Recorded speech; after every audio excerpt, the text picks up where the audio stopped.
சரவணம் city ஐடியால் உயர்ந்த நில மதிப்பு. கொரோனா பெருந்தொற்றின் போது ஐடி நிறுவனங்கள் தங்கள் ஊழியர்களை வீட்டில் இருந்தே பணிபுரிய உத்தரவிட்டன. இதனால் பெரும்பாலானவர்கள் தங்கள் சொந்த ஊருக்கே திரும்பினர். இதுதான் தமிழகத்தில் சென்னையை அடுத்த மற்ற நகரங்களிலும் ஐடி நிறுவனங்கள் அமைய காரணமாக அமைந்துவிட்டது.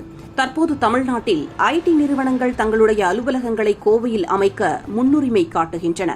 தேசிய மென்பொருள் மற்றும் சேவைகள் நிறுவனங்களின் கூட்டமைப்பான நாஸ்காம் வெளியிட்டுள்ள தகவலின்படி தற்போது இன்போசிஸ், அசெஞ்சர் உள்ளிட்ட நிறுவனங்கள் 2ஆம் நிலை நகரங்களில் தங்களுடைய அலுவலகங்களை நிறுவ முடிவு செய்துள்ளனர்.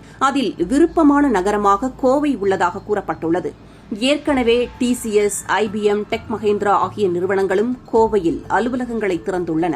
கடந்த 2010ஆம் ஆண்டில் தமிழ்நாடு அரசு சார்பாக கோவையில் ஒரு ஐடி பூங்கா நிறுவப்பட்டது. 61 ஏக்கர் பரப்பளவு கொண்ட இந்த ஐடி பூங்காவில் முழுமையாக நிறுவனங்கள் இயங்கி வருகின்றன. சமீபத்தில் முதலமைச்சர் மு.க.ஸ்டாலின் 2.94 லட்சம் சதுர அடி பரப்பளவில் 158 கோடி ரூபாய் மதிப்பீட்டில் கோவையில் ஐடி பூங்கா ஒன்றை நிறுவ அடிக்கல் நாட்டினார். இந்த இடத்தில் 2 பெரிய ஐடி நிறுவனங்கள் தங்கள் அலுவலகத்தை நிறுவுவதற்கு முன்வந்துள்ளன.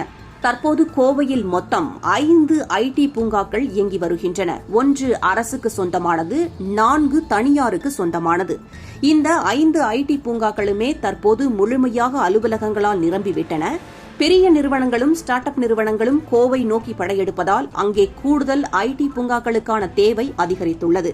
சரவணம்பட்டி பகுதியில் அமைந்துள்ள KGISL ஐடி பூங்கா 4 லட்சம் சதுரடி பரப்பளவு கொண்டது. அடுத்த 2 ஆண்டுகளில் இதேபோன்ற 2 மடங்கு பரப்பளவில் புதிய ஐடி பூங்காவை நிறுவ திட்டமிட்டுள்ளதாக KGISL நிறுவனத்தின் தலைவர் மகேஸ்வரன் தெரிவித்துள்ளார். சரவணம்பட்டி பகுதியில்தான் ஏராளமான ஐடி நிறுவனங்கள் அமைந்துள்ளன.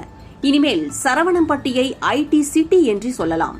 TCS, CTS, Robert Bosch, India land, tech park உள்ளிட்ட 50 ஐடி நிறுவனங்கள் சரவணம்பட்டியில் இயங்கி வருகின்றன. இந்த பகுதியில் மட்டும் 48,000 வேலைவாய்ப்புகள் வழங்கப்பட்டுள்ளன. இது இன்னும் அதிகரிக்கும். அதேபோல் விளாங்குறிச்சி பகுதியும் ஐடி நிறுவனங்களால் ஆக்கிரமிக்கப்படுகிறது. இதன் காரணமாக இங்கு நிலமதிப்பும் உயர்ந்துள்ளது. முன்பு சரவணம்பட்டி, விளாங்குறிச்சி சுற்றுவட்டாரத்தில் 1 சென்ட் இடம் 2 முதல் 3 லட்சத்துக்கும், முக்கிய பகுதிகளில் 1 சென்ட் இடம் 18 லட்சத்துக்கும் விற்கப்பட்டது. இப்போதோ சரவணம்பட்டி, விளாங்குறிச்சி பகுதியில் முக்கிய சாலை பகுதிகளில் 1 சென்ட் இடம் 28 லட்சம் முதல் 30 லட்சமாக உயர்ந்துள்ளது. கோவையில் கல்வி நிறுவனங்களும் ஐடி மற்றும் பொறியியல் சார்ந்த கல்விகளை வழங்குகின்றன. அதுவும் உயர்தரத்திலான கல்வி வழங்கப்படுகிறது. அது மட்டுமின்றி உள்கட்டமைப்பு வசதிகளும் படிப்படியாக அரசால் மேம்படுத்தப்பட்டு வருகிறது. திறன்மிகு பணியாளர்களும் எளிதாக கிடைக்கின்றனர். எனவேதான் ஐடி நிறுவனங்கள் கோவையை குறிவைக்கின்றன. தென் மாவட்டங்களைச் சேர்ந்த பலரும் சென்னையை விட கோவையில் பணிபுரிவதற்கு விருப்பம் தெரிவிக்கிறார்கள். ஊருக்கு போய் வருவதற்கு எளிதாக உள்ளது என்பது இதற்கு ஒரு முக்கிய காரணமாக அமைந்துள்ளது.